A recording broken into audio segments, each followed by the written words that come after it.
భాగ్యనగరంలో పుస్తకాల పండుగ జరుగుతుంది. పుస్తకాలకు ఆదరణ తగ్గిపోతుందనే ప్రచారం కరెక్ట్ కాదని ఈ బుక్ ఫెయిర్ నిరూపిస్తుంది.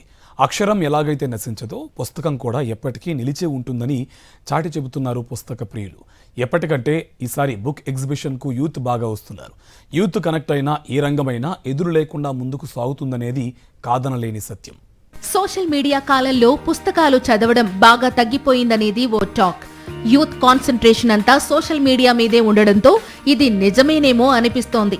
అయితే హైదరాబాద్ లో జరుగుతున్న 38వ పుస్తక మహోత్సవాన్ని పరిశీలిస్తే పుస్తకానికి ఆదరణ ఏమాత్రం తగ్గలేదని, పైగా యువత పుస్తకాల పట్ల బాగా ఆకర్షితులవుతున్నారని అర్థమవుతోంది. ఇందిరా పార్క్ పక్కనున్న ఎన్టీఆర్ స్టేడియంలో ఈ నెల 19న మొదలైన హైదరాబాద్ బుక్ ఫెయిర్ 29వ తేదీ వరకు కొనసాగుతుంది.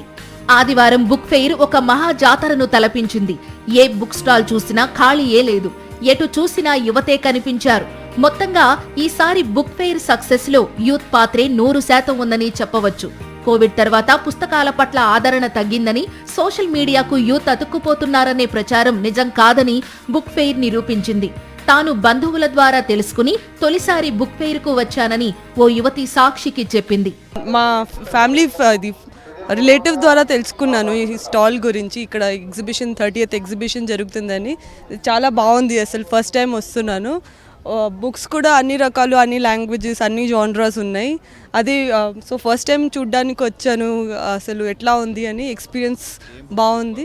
మొత్తం మీద పుస్తకాలకు ఆదరణ ఏమాత్రం తగ్గలేదని, విజ్ఞానం, వినోదం, చరిత్ర, సమాజం, ఆధ్యాత్మికత, సైన్స్ ఒక్కటేంటి సమస్త ప్రపంచాన్ని కళ్ల ముందు సాక్షాత్కరింపచేస్తున్న బుక్ ఫెయిర్ సక్సెస్ఫుల్ గా కొనసాగుతోంది.